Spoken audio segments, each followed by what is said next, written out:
खुशबू और खनक। प्रेरणादायक कहानी। एक दुकान से मुल्ला नसरुद्दीन ने अपने लिए 2 तथा गधे के लिए 10 नान खरीदे। साथ ही भेड़ का भुना हुआ लचकदार गोश्त भी लिया। दरी पर बैठकर नसरुद्दीन खाना खाने लगा। पास ही खड़ा उसका गधा भी नानों पर हाथ साफ करने में जुटा था। नसरुद्दीन ने उसी स्थान पर रात बिताने की सोच रखी थी। वह खुले में बैठा था। तभी नसरुद्दीन के कानों में कुछ तेज तेज आवाज़ें पड़ी, जैसे कोई झगड़ रहा हो।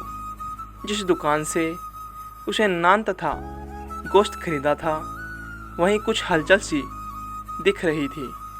नसरुद्दीन अपनी उत्सुकता दबा न सका और उसी ओर बढ़ चला।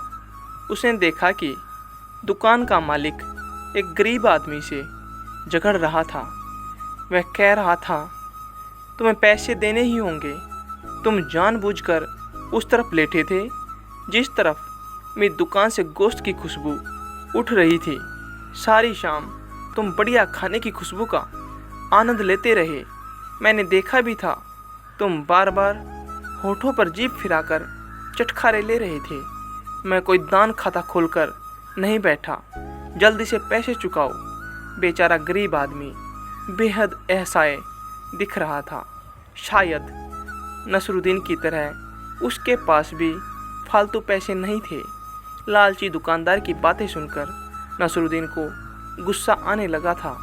तभी दुकानदार अचानक नसरुद्दीन की तरफ मुड़ता हुआ बोला, भाई साहब, अभी आप एक शरीफ आदमी की तरह मुझसे नान गोश्त खरीद कर ले गए थे, लेकिन इस मक्कार को देखो, मुफ्त में स्वाद लेना चाहता है।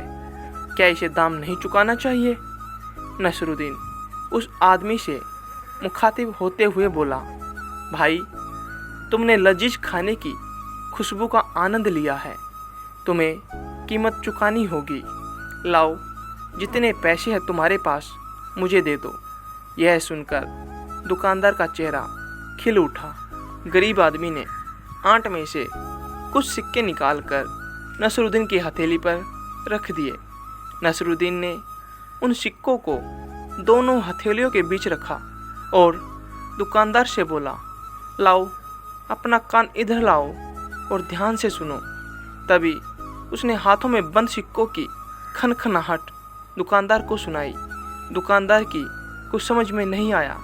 नसरुद्दीन ने सिक्के गरीब आदमी को लौटा दिए और दुकानदार से बोला, हिसाब बराबर हो गया। इसने तुम्हारे खाने की खुशबू ली और तुमने बदले में सिक्कों की खनक सुन ली। दुकानदार का चेहरा फक पड़ गया। वहाँ खड़े लोगों ने भी नसरुद्दीन की बात का समर्थन किया। वह गरीब आदमी नसरुद्दीन का शुक्रिया अदा कर आगे बढ़ गया।